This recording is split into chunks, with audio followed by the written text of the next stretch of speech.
Eyeliner മാത്രമേ. അതെ, ഐലൈനറിൻ്റെ soya sauce ഉള്ളത് വാങ്ങിച്ച സോഡ കുപ്പിയില്ലേ, ആ സോഡയുടെ കുപ്പി വെച്ചിട്ട് ഇങ്ങനെ അങ്ങ് വെക്കുമ്പോൾ ഉണ്ടായി ആകവയിൽ. ഞങ്ങളുടെ ഈ കൊച്ചു ലോകത്തിലേക്ക് നിങ്ങൾക്കും സ്വാഗതം. എൻ്റെ പേര് ലജിത. ഞങ്ങളുടെ കൊച്ചു കൊച്ചു വിശേഷങ്ങളും അതോടൊപ്പം തന്നെ ചെറിയ വിഭവങ്ങളുമായിട്ടാണ് ഞങ്ങൾ നിങ്ങളുടെ മുമ്പിലേക്ക് എത്തുന്നത്. അപ്പോൾ നമുക്ക് നമ്മുടെ ലോകത്തിലേക്ക് പോയാലോ?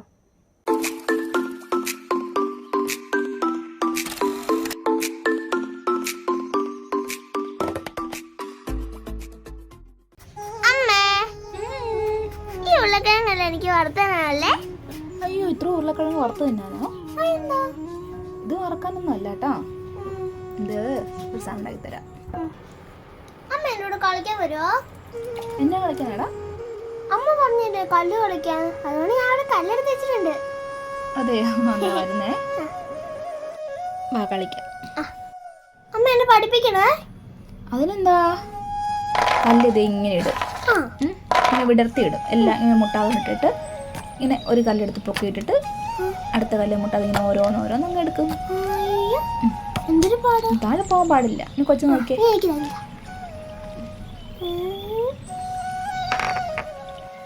അങ്ങനെയല്ലടാ, ഇത് ഇങ്ങനെ വിടർത്തി ഇടണം കേട്ടോ. എന്നിട്ട് ഇങ്ങനെ ഓരോ കല്ലെടുത്തിട്ട് ഓരോ കല്ലും അങ്ങോട്ടും ഇങ്ങോട്ടും തൊടാതെ എടുക്കണം. കണ്ടോ? പിന്നെ ഒരു കല്ലെടുത്തിട്ട് അടുത്ത രണ്ട് കല്ല് എടുക്കണം. കണ്ടോ? ഇങ്ങനെ കണ്ടോ? അമ്മ എനിക്കിത് പറ്റില്ല, നമുക്ക് വേറെ കളിക്കാം. അമ്മ ഇത് ശരിയായില്ല, എനിക്ക് ഇഷ്ടമായില്ല, ഞാൻ തക്കുനോട് കളിക്കാൻ പോവാം. എന്നാ വേഗം പോയിട്ട് വരണം കേട്ടോ.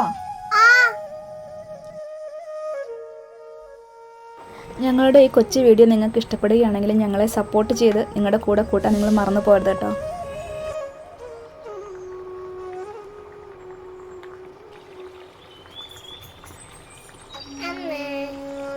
എന്നാ പറ്റി വേഗം പോയിട്ട് പോന്നേ?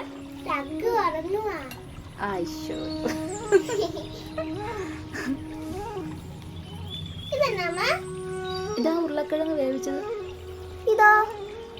ഇത് ഉരുളക്കിഴങ്ങ് സ്റ്റാർച്ച്, ഉരുളക്കിഴങ്ങിന്റെ പൊടി, കൂവപ്പൊടി ഒക്കെയില്ലേ, അതുപോലെ ഉരുളക്കിഴങ്ങ് പൊടി. ഇനി കുറച്ച് ഉപ്പ് ഇട്ടിട്ട് ഇതങ്ങ് ഇളക്ക്.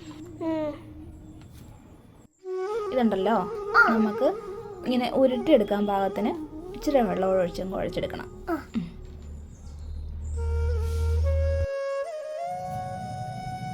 കണ്ടോ? ഇതുപോലെ വരണം.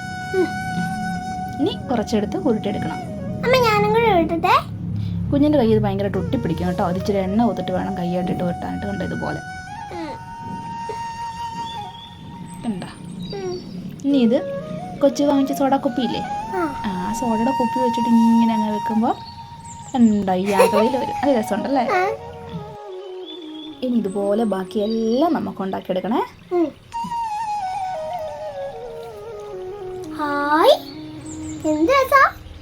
ഇനി ഇതെല്ലാം നമുക്ക് തിളച്ച വെള്ളത്തിൽ ഇട്ടിട്ട് അങ്ങോട്ട് വേവിച്ചെടുക്കണം.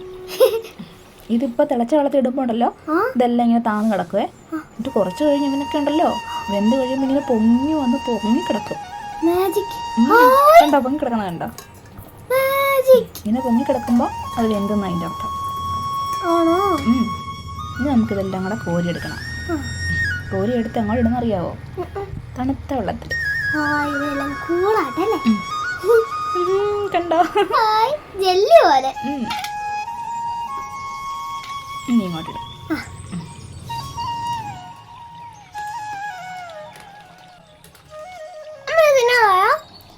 ഇതിപ്പോൾ തിന്നാറായൊന്നുമില്ല. കൊച്ചു കുളിച്ചിട്ട് വന്നു കഴിയുമ്പോൾ കൊച്ചു സുന്ദരി ആകൂല, ഒരുങ്ങൂലേ എന്ന് പറഞ്ഞാൽ നമുക്കിവിടെ ഒരുക്കണ്ടേ. അതിന് പഞ്ചസാര ഇട്ടു, വെളുത്തുള്ളി ഇട്ടു, സോയാ സോസ് ഇട്ടു, ഇച്ചിരി ചില്ലി സോസ് ഇട്ടു, ചില്ലി സോസ്, പിന്നെ കുറച്ച് മുളക് പൊടി ഇട്ടു, കുറച്ച് എരിയൊക്കെ ഉള്ളൂ, പിന്നെ കുറച്ച് കറിവേപ്പില ഇട്ടു. അങ്ങോട്ട് ഇങ്ങനെ വലിച്ചെങ്കിട്, എന്നിട്ട് നുറുക്കി അവനെ കുഞ്ഞു പീസാക്കിയിടും. കൊച്ചൊരുങ്ങുന്ന പോലെ തന്നെ. അതെ, ഐലൈനറിൻ്റെ സോയാ സോസ് ഉള്ളത്. ഇനി കുറച്ച് എണ്ണ ചട്ടിയിൽ ഒഴിച്ചിട്ട് അതങ്ങ് ചൂടാക്കാൻ തിളപ്പിക്കും. തിളച്ച് കഴിയുമ്പോൾ അതും കൂടെ അങ്ങോട്ടിടും, ഒഴിക്കും. ഫേസ് ക്രീം അതുകൂടെ അങ്ങ് ഒഴിച്ചിട്ട് അങ്ങ് ഇളക്കി കൂട്ടും. അപ്പം എന്ത് രസമായിരിക്കും കാണാൻ, അറിയാവോ? കൊതിപ്പിക്കല്ലേ? കുഞ്ഞൊരുങ്ങി സുന്ദരി കുട്ടിയാകുന്നവരായിരിക്കും. കണ്ട തിന്നാറായോ? തിന്നറായി ആയി ആയി. എന്നെടുക്ക്. ഇപ്പം തരാം ഇളക്കട്ടെ. കുഞ്ഞിൻ്റെ കുഞ്ഞിപ്പാത്രം എടുത്തോണ്ട് വാ വേഗം. നിൽക്കേ. ഓ എന്ത് രസമല്ലേ കാണാൻ. അമ്മ ഇപ്പം തരാം. ഇതാ കുഞ്ഞിൻ്റെ പാത്രത്തിൽ ഇട്ട് കഴിഞ്ഞു.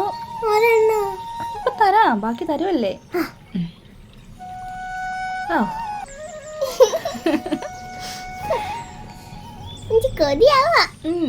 തരാം. അപ്പോൾ എൻ്റെ എല്ലാ കൂട്ടുകാർക്കും ഇന്ന് ഞാൻ പാറൂസിനുണ്ടാക്കി കൊടുത്ത സീസൺ പൊട്ടാറ്റോസ് റെസിപ്പി ഇഷ്ടപ്പെട്ടെന്ന് കരുതുന്നു. ഇഷ്ടപ്പെട്ടിട്ടുണ്ടെങ്കിൽ ലൈക്ക് ചെയ്യാനും ഷെയർ ചെയ്യാനും സബ്സ്ക്രൈബ് ചെയ്യാനും കമൻസുകൾ രേഖപ്പെടുത്താനും മറന്നു പോകരുത് കേട്ടോ. ഇത് ഉണ്ടാക്കുന്നതിന് ആവശ്യമായിട്ടുള്ള സാധനങ്ങളും അതുപോലെ തന്നെ അതിൻ്റെ അളവുകളും കറക്റ്റായിട്ട് ഞാൻ ഡിസ്ക്രിപ്ഷൻ ബോക്സിൽ കൊടുത്തിരിക്കും. അപ്പോൾ നിങ്ങളും അത് നോക്കിയിട്ടൊന്ന് ട്രൈ ചെയ്യാൻ ശ്രമിക്കുക കേട്ടോ. അപ്പോൾ നെക്സ്റ്റ് ഒരു വീഡിയോയുമായിട്ട് അടുത്ത ശനിയാഴ്ച നമ്മൾ വീണ്ടും കാണുന്നതായിരിക്കും. അതുവരേക്കും എല്ലാവർക്കും ബൈ.